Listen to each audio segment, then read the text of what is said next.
Hey, 10-minute daily reality check here. You know, I bring my microphone with me because ideas just flow from my mind anywhere. And I've got this really cool Shure microphone that plugs into my iPhone. And actually, it really has some amazing sound. So today, driving along the Pacific Coast Highway with John Keegan here in the car on the Pacific Coast Highway coming down from Topanga Canyon through to Santa Monica. We're talking, and then we're having a conversation, and this popped out, chapters of the past. And we're like, well, wait a minute, that's a podcast. Let's talk about chapters of the past. Chapters of the past. These are the with John Keegan and David Wygant. It sounds like melodramatic music should be coming down. Chapters of the past. Part 1. Brought to you by Frosted Flakes. Yes, brought to you by Frosted Flakes and SpaghettiOs. That's our new sponsor, SpaghettiOs. Yeah. Sodium and sugar. Together, you will be a 70s child that will absolutely have the worst stomach issues of the entire world and end up in adulthood with IBS and leaky guts. Yes, and they will experiment on every new drug they come out with. Exactly. Chapters of the past. Chapters of the past. That's us. Woo, chapters of the past. Yeah. But what are chapters of the past? And I'm going to really sum it up really fast for you. This might be the quickest podcast we've ever had. Chapters of the past is basically all of you that make a decision that your life is not in the present. And it's all about stories that are preventing you from enjoying people in the past. For instance, the woman that can't date and hasn't dated somebody in 14 years because of the men that burn them. The man that thinks all women are a certain way. The woman that really feels, that all guys are cheaters or all men want younger women. It's story after story after story. There's not enough in the world. There is not enough for me. Only beautiful people get those things, or only rich people get richer, or this, or this kind of limiting thinking, where you either don't believe in yourself, you don't believe in the opposite sex, you don't believe in the way the world works. It's all sort of against you. These chapters of and this comes from maybe your parents, the chapters that were written by your parents, and the chapters that were written by their parents, and the chapters that were written in your childhood, or the chapters that were written by your friends, or the people on the news, and they're just shoving all this information in, and we ultimately have this history that we go back on, and we call that history reality.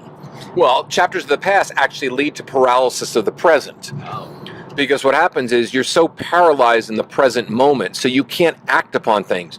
You can't act upon the job opportunity that comes up. You can't act upon the relationship that's presented to you. You can't act upon the date that you want to go on. You can't act upon anything because you're still stuck in all the chapters from the past. So your present is actually paralyzed because you're constantly evaluating people and things based on all the bad things that have happened to you.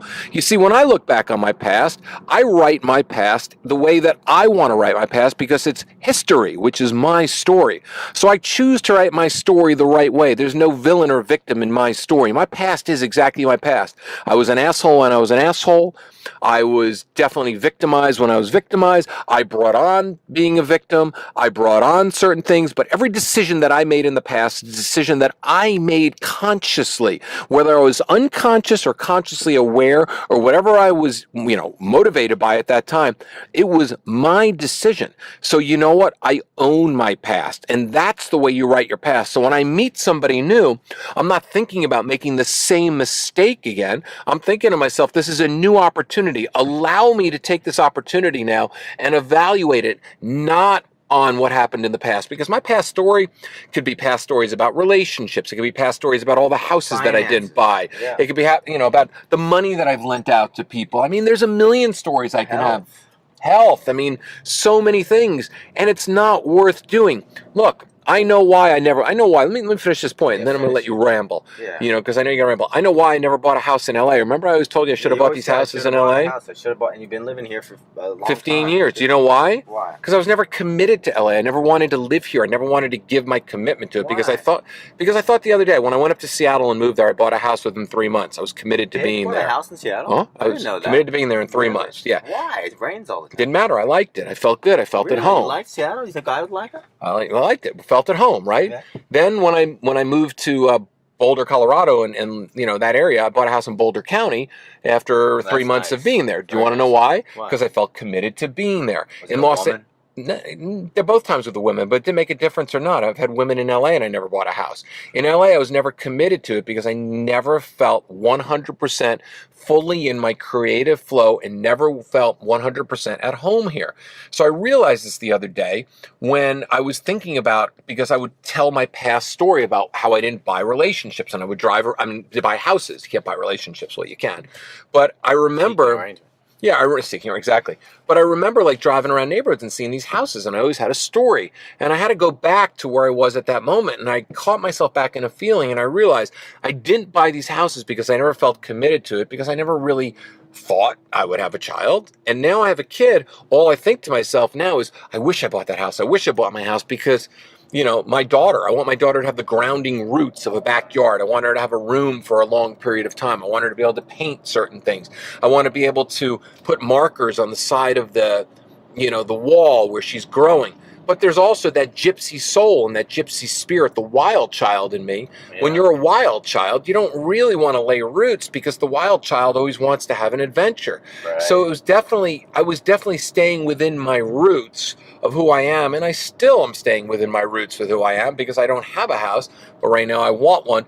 But the fact of the matter is, it's my story, and I take full responsibility for everything and every decision that I made, because those decisions were actually powerful, amazing decisions, because I was following my heart and I was following what I felt, and I wasn't thinking about what I should have been doing or what I could have been doing.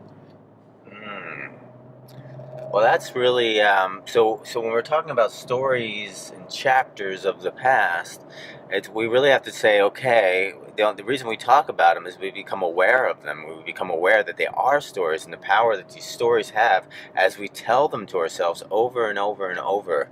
They just become our current reality. They just keep dictating our current reality until we do what?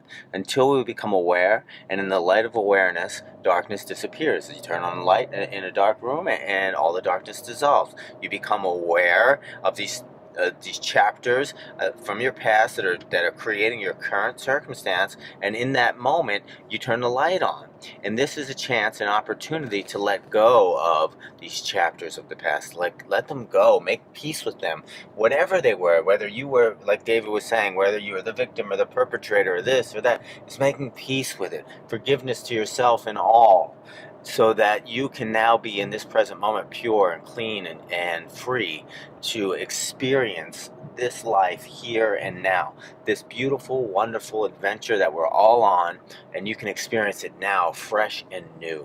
And that's something beautiful. It's about letting go. Now, I just had, I met one guy one time, and I don't know how this fits in, but I'm going to say it anyway because I thought it was funny. Okay? I met this guy one time, and he was telling me about his past. And he was a huge bodybuilder, right? Big dude. Oh, what it was, he and I both were, we met in New York, and I overheard him talking that he was a Foxcatcher wrestler, and I was a Foxcatcher wrestler. Foxcatcher, if you guys have seen the movie about John DuPont, where he ended up killing one of the wrestlers and all that stuff. So back when I was in high school, I used to go to this Foxcatcher Farms, and John DuPont and the Schultz brothers trained me to be a great wrestler, and they also trained this guy. So we ended up having a conversation, and he said to me, he said, man, back then, he goes, right now, if you meet me now, I'm a tool. I mean, we can all agree that I'm a tool, but back then I was a Home Depot. So maybe, so I thought that was funny, and maybe you used to be a Home Depot, and now you're a tool, and now maybe you can let go of being a tool and just become a great guy. How about just you are who you are? Yeah. And how about stop murdering people for the things that they did to you in the past? You allowed it. You allowed it. You had it happen to you. You made the conscious decisions to be with people.